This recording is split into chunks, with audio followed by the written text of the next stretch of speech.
সমুদ্রের শান্ত বুক চিরে হঠাৎ যখন তিনটি স্পিডবোট তীরের বেগে ছুটে চলে তখন বুঝে নিতে হবে পরিস্থিতি আর স্বাভাবিক নেই।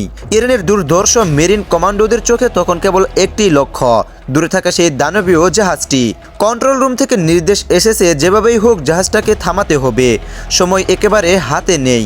প্রতি সেকেন্ডে পরিস্থিতি আরও জটিল হচ্ছে। কিন্তু কেন মাঝ সমুদ্রে হঠাৎ এমন দ্বন্দ্বের দামামা ভেজে উঠল? কেনই বা দুই পরাশক্তির মুখোমুখি অবস্থানে পুরো বিশ্ব থমকে গিয়েছিল? আজ আমরা উন্মোচন করব সেই রোমাঞ্চকর ঘটনার আদ্যপ্রান্ত। ইরানের দক্ষিণাঞ্চলের একটি বন্দরে দিনটি শুরু হয়েছিল খুব স্বাভাবিকভাবে। সেই বন্দরে প্রতিদিনের মতোই বড় বড় কার্গো জাহাজ স্পিডে ঢুকছে, মাল নামাচ্ছে। বন্দরের কর্মীরাও নিজেদের কাজে ব্যস্ত, পরিবেশ খুব শান্ত। কিন্তু বেলা 11টার দিকে রাডার স্ক্রিনে একটি অচেনা সংকেত ভেসে ওঠে।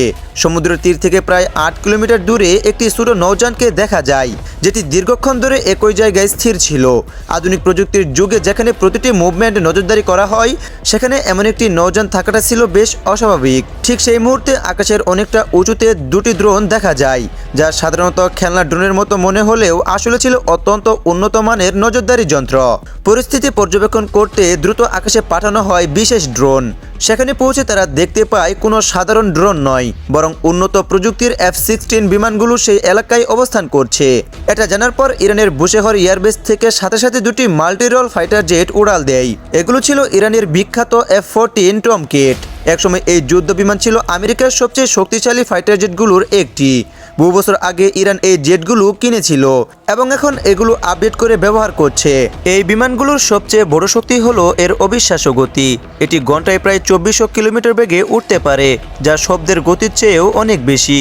এর শক্তিশালী রাডার সিস্টেম একই সাথে অনেকগুলো লক্ষ্যবস্তুকে নজরে রাখতে পারে এবং কয়েকশো মাইল দূর থেকেই শত্রুকে আক্রমণ করতে পারে।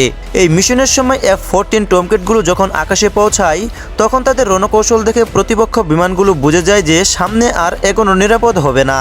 এই বিমানটি যখন সেই জায়গায় পৌঁছায়, তখন আকাশে সৃষ্টি হয় উত্তেজনা পরিস্থিতি। উদাহরণস্বরূপ, যখন দুটি গাড়ি একে অপরকে ওভারটেক করার চেষ্টা করে, আকাশে পরিস্থিতি ঠিক তেমনই ছিল। একদিকে ছিল অভিজ্ঞ পাইলটদের দক্ষতা, অন্যদিকে ছিল সর্বাধুনিক যন্ত্রের কারিশমা।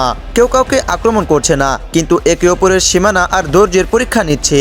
যখন দেখা গেল পরিস্থিতি সাধারণ আলোচনার বাইরে চলে যাচ্ছে, তখন ইরান আর দেরি না করে তাদের শক্তিশালী আকাশ প্রতিরক্ষা ব্যবস্থা বা এয়ার ডিফেন্স সিস্টেম সক্রিয় করে দেয়।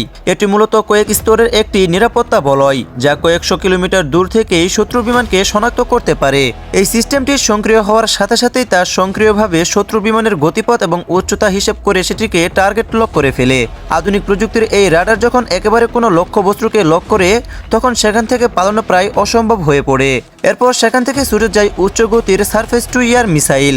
এই মিসাইলগুলো শব্দের গতির চেয়েও কয়েকশো গুণ বেশি দ্রুত চলতে পারে এবং প্রায় 150 কিলোমিটার দূরের লক্ষ্যবস্তুকেও নিখুঁতভাবে আঘাত করতে সক্ষম। এই প্রযুক্তিগত চাপের মুখেই বিদেশি বিমানগুলো পিছু হটতে শুরু করে। এখানে সরাসরি কোনো সংঘর্ষের প্রয়োজন ছিল না, শুধু একটি টার্গেট লক সিগন্যালই যথেষ্ট ছিল বার্তা দেওয়ার জন্য।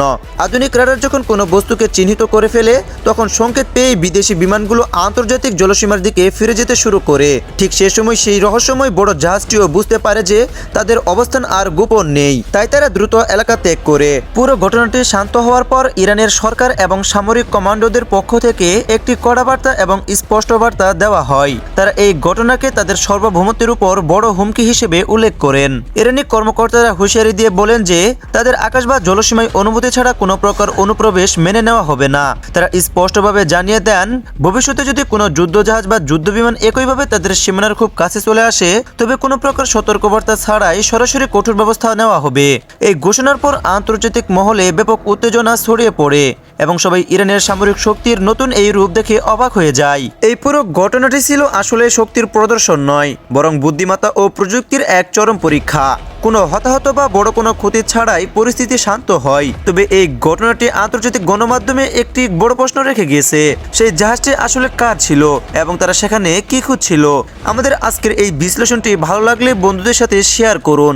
আপনার মতামত কমেন্টে জানাতে ভুলবেন না।